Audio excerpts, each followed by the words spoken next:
थके ना तू, थमे ना तू, रुके ना तू, झुके ना तू, कर शपथ, कर शपथ, कर शपथ। हेलो बच्चों, मैं लाली वर्मा आप सभी का दिल से स्वागत करती हूं और आप सभी को 11th पास करके 12th में आने की बहुत सारी बधाइयां भी देती हूं।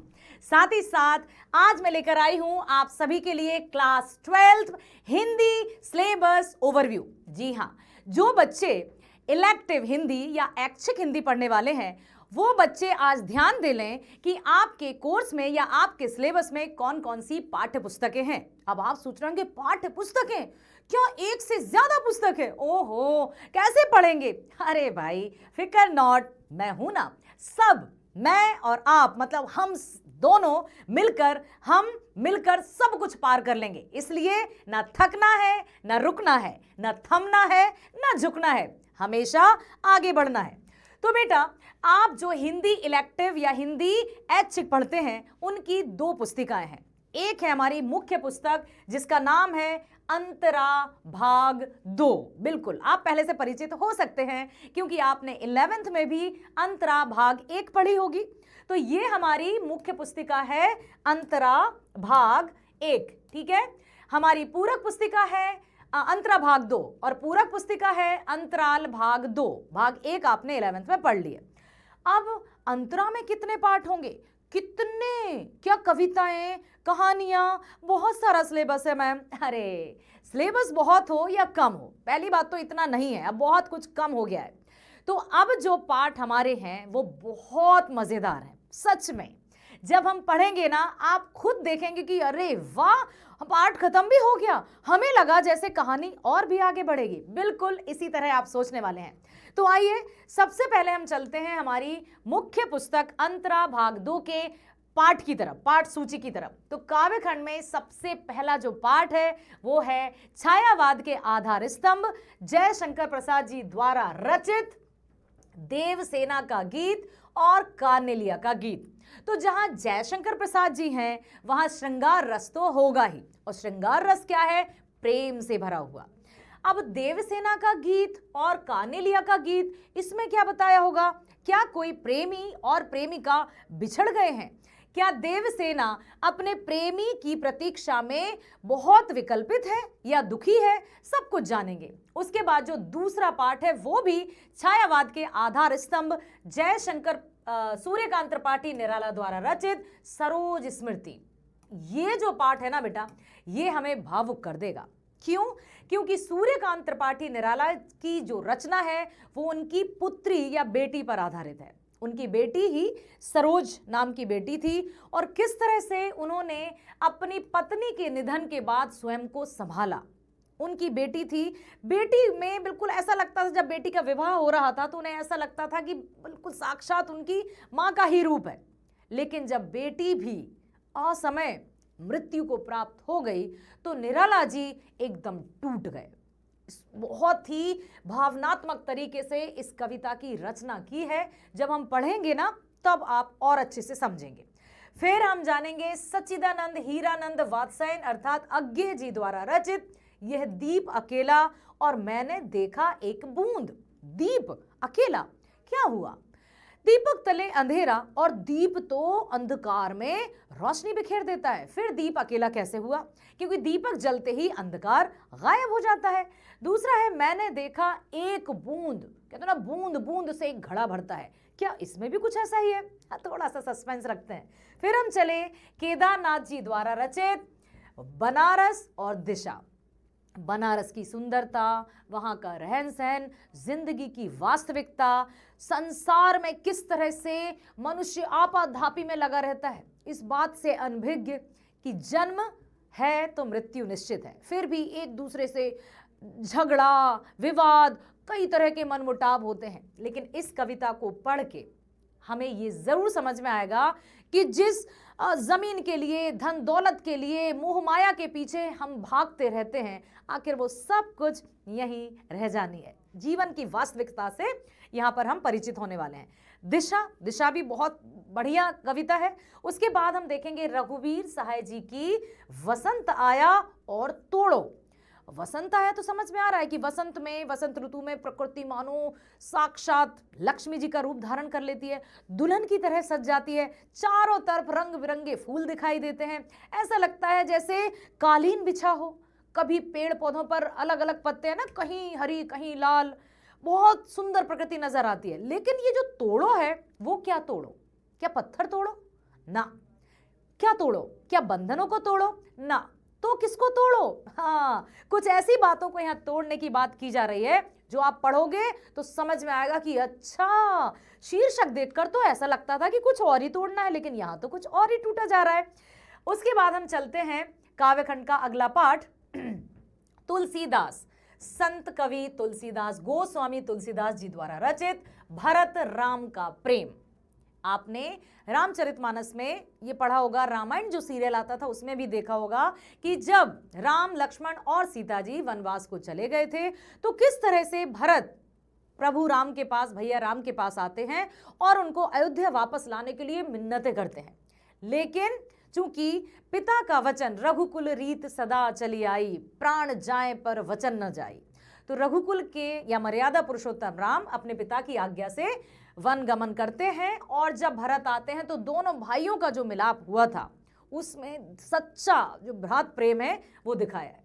उसके बाद पद भी हम पढ़ेंगे। फिर मलिक मोहम्मद जायसी जी की रचना पढ़ेंगे हम, 12 मासा। ये भी प्रेम पर आधारित है क्योंकि जायसी भी श्रृंगार रस के कवि माने जाते हैं। उसके बाद विद्यापति की रचना जो पद है इसमें भी कुछ आप बहुत अच्छा पढ़ने वाले हैं। उसके बाद घनानंद, यार बेटा ये जो कवि आप देख रहे हैं ना, ये जो रचनाकार देख रहे हैं, ये प्रेम की पराकाष्ठा पर रचना करने वाले कवि हैं। तो इसमें हम देखेंगे कि वास्तव में प्रेम है क्या? क्या प्रेम किसी सुंदर वस्तु की ओर आकर्षित होना है? क्या प्रेम कुछ निश्चित समयावधि लेकर आता है? क्या प्रेम सिर्फ कुछ पाने का नाम है? नो नो नो, क्योंकि प्रेम समर्पण है, प्रेम त्याग है, प्रेम परमात्मा है, प्रेम सच्चाई है, प्रेम अनंत काल है। मतलब प्रेम की कोई समय सीमा नहीं होती। ये जो रचनाएं पढ़ेंगे उसमें आपको बहुत कुछ समझ में आने वाला है और बहुत अच्छा भी लगने वाला है। फिर हम चलते हैं गद्य खंड की तरफ। पहला पाठ है रामचंद्र शुक्ल जी द्वारा रचित प्रेम घन की छाया स्मृति। इसमें भी बहुत अच्छा बताया उन्होंने। फिर हम पढ़ेंगे पंडित चंद्रधर शर्मा गुलेरी, सुमिरन के मन के। सुमिरन मतलब स्मरण, मन के मतलब मोती। फिर हम पढ़ेंगे फणीश्वर नाथ रेणु की संवदिया। संवदिया कौन है?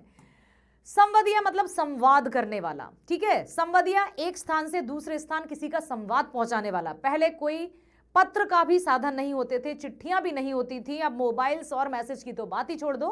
तो पहले एक व्यक्ति किसी का संदेश दूसरे गांव तक पहुंचाता था कि उन्होंने क्या कहा। मान लो किसी रानी ने संदेश भेजा कि तुम मेरे मायके जाकर या पीहर जाकर ये कहना, तो वो जो संवदीय रहता था वो एज इट इज शब्दों में, बिल्कुल यथावत शब्दों में उन्हीं के शब्द को वहां जाकर कहता था। तो संवादों को कहने वाला संवदीय कहलाता है। ये पढ़ेंगे। फिर हम पढ़ेंगे भीष्म शाहनी की रचना गांधी, नेहरू और यासिर अराफात। इसमें हम देखेंगे कि गांधी जी, नेहरू जी और यासिर अराफात किस तरह से उनकी भूमिका रही है भारत को आजाद कराने में या अंग्रेजों को भारत से भगाने। फिर पढ़ेंगे असगर वजाहत जी द्वारा रचित शेर, पहचान, 4 हाथ और साजा। 4 हाथ? यार 2 हाथ होते हैं, ये दूसरे और 2 किसके जुड़ गए? क्या किसी राक्षस की कहानी है? ना, पढ़ेंगे, समझ जाना। फिर निर्मल वर्मा जी की रचना है जहां कोई वापसी नहीं। फिर ममता कालिया जी की रचना है दूसरा देवदास। देवदास कौन था? एक ऐसा प्रेमी जो अपनी प्रेमिका को पाने के लिए अपनी सुध बुध खो बैठता है। क्या ये ममता कालिया जी की रचना में उसी तरह के देवदास की चर्चा है? क्या कोई भटकता हुआ प्रेमी किसी प्रेमिका से मिलता है? जानेंगे। फिर हम पढ़ेंगे हजारी प्रसाद द्विवेदी जी की रचना कुटज। ये भी बहुत अच्छी कहानी है, ठीक है। आगे बढ़ते हैं। अंतराल जो हमारी पूरक पुस्तिका है उसमें है 3 पाठ। सबसे पहला पाठ है प्रेमचंद जी द्वारा रचित सूरदास की झोपड़ी। बहुत अच्छी कहानी है, मार्मिक कहानी है, मन को छूने वाली कहानी है कि बेचारी की झोपड़ी थी वही किसी ने जला दी। अरे उसके पास कुछ थोड़े बहुत सिक्के इकट्ठे करके रख लिए तो उसी से दूसरे को जलन होने लगी। ये कैसा है दुनिया, जमाना कैसा है? बहुत सारे प्रश्न आपको इसको पढ़ते हुए आएंगे और सबके जवाब भी मिल जाएंगे। फिर हम पढ़ेंगे विश्वनाथ त्रिपाठी जी की रचना बिस्कोहर की माटी। बिस्कोहर की माटी क्या है? किसी स्थान की माटी। आपको पता है ना, मिट्टी के कई प्रकार होते हैं, दोमट मिट्टी, चिकनी मिट्टी, लाल मिट्टी, काली मिट्टी। तो बिस्कोहर की माटी क्या है? क्या किसी मिट्टी का प्रकार है? क्या है बता दूंगी। फिर हम पढ़ेंगे प्रभास जोशी जी की रचना अपना मालवा। खाऊ मालवा, खाऊ उजाड़, उजाड़ सभ्यता में क्या हुआ? क्या मालवा जो जगह है या स्थान है वो उजड़ गया? क्या वहां पर कुछ ऐसा हुआ भूकंप में या अकाल पड़ गया कि सारा मालवा उजड़ गया? ये सब बताया है प्रभास जोशी जी ने इस रचना में। तो अब आप समझ गए होंगे कि हमारी जो अंतरा और अंतराल पुस्तकें हैं उसमें किस तरह की रचनाएं हम पढ़ने वाले हैं। हाँ बिल्कुल, एक और हमारी बुक है अभिव्यक्ति और माध्यम। अब आप सोच रहे होंगे मैम अभी तो आपने 2 बुक्स कहा था, वो भी हैं, वो आपकी टेक्स्ट बुक है। ये जो अभिव्यक्ति और माध्यम है इसमें आप पढ़ेंगे जनसंचार के माध्यम और लेखन, सृजनात्मक लेखन और व्यवहारिक लेखन। इसके द्वारा जो भी टॉपिक्स हैं उसमें आप चाहे आपका 12th में इलेक्टिव हो या आपका कोर हो, हिंदी में यदि मैं कहूँ तो या आप आधार पढ़ते हैं या आप ऐच्छिक पढ़ते हैं, दोनों ही कोर्स में आपकी अभिव्यक्ति और माध्यम बुक के ही टॉपिक्स बोर्ड में पूछे जाएंगे। क्लियर है? आप चाहे क्या पढ़ते हो, चाहे तो आप कोर पढ़ें या आप पढ़ें इलेक्टिव, आपके यहां पर यदि मैं कहूं हिंदी में लिखते हैं आधार और ऐच्छिक, तो आधार और ऐच्छिक दोनों के लिए आपकी यही बुक चलने वाली है और इसी से आपके बोर्ड परीक्षा में प्रश्न पूछे जाएंगे। क्लियर है? तो देखिए कौन कौन से ऐसे टॉपिक्स हैं जो आपके पूछे जाएंगे परीक्षाओं में। सबसे पहले यदि हम देखें जनसंचार माध्यम और लेखन, तो इकाई 1 में है, पहला है विभिन्न माध्यमों के लिए लेखन, जो कि मैं पहले ही बता चुकी हूं कि आधार और ऐच्छिक पाठ्यक्रम के लिए है। दोनों कोर्सेज में सेम ही टॉपिक्स हैं। तो विभिन्न माध्यमों के लिए लेखन पढ़ेंगे। उसके बाद यदि हम बात करें सेकंड की, तो सेकंड इकाई है हमारी, इकाई 1 में सेकंड चैप्टर है पत्रकारीय लेखन के विभिन्न रूप और लेखन प्रक्रिया। तो विभिन्न माध्यमों के लिए लेखन में क्या आएगा? पत्रकारिता कुछ आएगा, है ना, पत्रिकाएं, मैगजीन्स, किस तरह के लेखन होते हैं वो सब कुछ इसमें विस्तृत रूप से पढ़ेंगे और बहुत मजा आएगा। पता है जब आप इसको पढ़ेंगे ना अभिव्यक्ति और माध्यम में, सारी चीजें जो आप दैनिक जीवन में पढ़ते हैं, देखते हैं, सुनते हैं, बहुत कुछ इसमें शामिल हो जाएगा। पत्रकारीय लेखन के विभिन्न रूप और लेखन प्रक्रिया, किस तरह से लिखा जाता है, क्या क्या पत्रकार में मतलब पत्रकारिता क्या होती है, समाचार पत्र में क्या होता है, ये सब कुछ हम पढ़ेंगे। ये भी आपका आधार और ऐच्छिक दोनों के लिए है।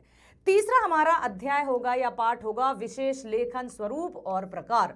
अब विशेष लेखन क्या है? बहुत से बच्चों को ये इतना अच्छा लगता है ये वाले टॉपिक्स अभिव्यक्ति और माध्यम के कि वो बार बार कहता है मैम हमें और पढ़ना है, और पढ़ाइए, और बताइए, और इसमें क्या होता है। बहुत सारे क्वेश्चंस आपके भी आने वाले हैं। यदि हम इकाई 2 की बात करें तो जो अध्याय 4 या पाठ 4 या यदि हम करें कि चैप्टर, तो कैसे बनती है कविता, ये आ जाएगा आपका सृजनात्मक लेखन, ये जनसंचार माध्यम और लेखन। तो क्रिएटिव राइटिंग जो होगी, सृजनात्मक लेखन जो होगा, उसमें हम पढ़ेंगे कैसे बनती है कविता। क्योंकि अभी भी मैं बच्चों से कहती हूँ कि चलो बेटा कोई भी मैंने टॉपिक दे दिया कि आप कविता बनाओ, तो बहुत से बच्चों का यही रहता है मैम कविता नहीं बनेगी, क्या हम अनुच्छेद लिख सकते हैं, क्या हम आर्टिकल टाइप लिख सकते हैं, बहुत से बच्चों की। लेकिन मैं कहूँ नहीं तुम्हें कविता बनानी है। कविता कैसे लिखेंगे मैम, हमसे लिखते नहीं बनती। बस तो इसमें आपको यही बताना है या यही सीखेंगे आप कि कैसे बनती है कविता, कौन कौन से ऐसे मुख्य बिंदु होते हैं जो कविता लेखन के लिए आवश्यक होते हैं। दूसरा है नाटक लिखने का व्याकरण। नाटकों, कहानियों और जो भी संस्मरण, रिपोर्टाज, इन सब में अंतर क्या होता है, नाटक कैसे लिखे जाते हैं। देखने में बड़ा मजा आता है कि अरे वाह कोई नाटकीय मंचन चल रहा है, अच्छा इसमें पात्र हैं, आपसी संवाद चल रहा है, नाटक देखने में मजा आता है ना। तो नाटक लिखने के व्याकरण भी हम पढ़ेंगे, ये भी आपके ऐच्छिक ये ऐच्छिक के लिए है, ठीक है। दूसरा यदि हम करें नाटक लिखने का व्याकरण, तो ये भी ऐच्छिक के लिए है। कैसे लिखें कहानी, अब कहानी लिखने के लिए कौन कौन से तत्व होते हैं, कौन कौन सी विशेषताएं होती हैं, कौन कौन से मुख्य बिंदु होते हैं, ये भी हम पढ़ेंगे कहानी लेखन में। तो ये सिर्फ ऐच्छिक के लिए, याद रखना। ये जो पहले 3 टॉपिक्स हैं इकाई 1 के, वो विभिन्न माध्यमों के लिए लेखन, पत्रकारीय लेखन के विभिन्न रूप और लेखन, ये आपके तीनों के तीनों दोनों पाठ्यक्रम के लिए हैं। लेकिन यदि इकाई 2 की हम बात करें तो उसके ये तीनों टॉपिक्स हैं आपके ऐच्छिक के लिए या इलेक्टिव के लिए, ठीक है। अब हम चलें तो चैप्टर नंबर 7, कैसे करें कहानी का नाट्य रूपांतर। मान लो कोई कहानी है, अब कहानी को हम नाटक में कैसे बदलें। हाँ, प्रेमचंद जी की बहुत सारी कहानियां हैं जिनका नाट्य रूपांतरण हो चुका है, मन्नू भंडारी जी की भी कहानियां हैं जिनका नाट्य रूपांतरण हो चुका है। तो कैसे कैसे करें कहानी का नाट्य रूपांतरण, ये होगा आपका आधार के लिए। कैसे बनता है रेडियो नाटक। अब आप सोच रहे हैं रेडियो नाटक, हाँ, रेडियो में तो सिर्फ सुनाई देगा, उसमें कुछ दिखाई नहीं देगा। तो रेडियो नाटक लिखने के भी कुछ अलग ही तरीके होंगे, कुछ तो खास होगा, तब जाकर कहीं सामान्य नाटक रेडियो नाटक में परिवर्तित होगा। क्योंकि यहाँ पर हमें मंच पर दिख रहा है कि कौन आ रहा है, कैसा पीछे का दृश्य है, या रात है या दिन है, ये सब कुछ हम देखकर समझ लेंगे मंच पर, या जो भी हम टेलीविजन पर देखेंगे। लेकिन यदि बात करें रेडियो नाटक की, तो वहां तो सिर्फ हमें सुनाई देगा। तो रेडियो नाटक में तो और बहुत सारी खास चीजों का ध्यान रखना होगा, वो सब हम पढ़ेंगे। ये किसमें है, आपका आधार में। नए और अप्रत्याशित विषयों पर लेखन, ये भी आपका आधार और ऐच्छिक पाठ्यक्रम दोनों के लिए है। तो आपको बड़े अच्छे से अपनी अभिव्यक्ति और माध्यम जो पुस्तक है उसमें अपने अपने विषय के अनुसार टॉपिक्स देखना है, आपको सब कुछ मिलेगा। और इसी तरह से हम पढ़ते रहेंगे और बोर्ड परीक्षाओं में मचाएंगे हम धूम। इसीलिए आपको अब करना नहीं है चिंता, क्योंकि हम हैं ना, तो फिर चिंता किस बात की है।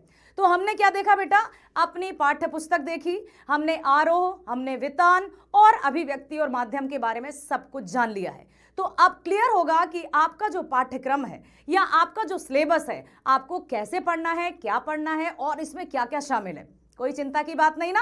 चलिए, तो इसी तरह से आपको बने रहना है मेरे साथ। Thank you so much.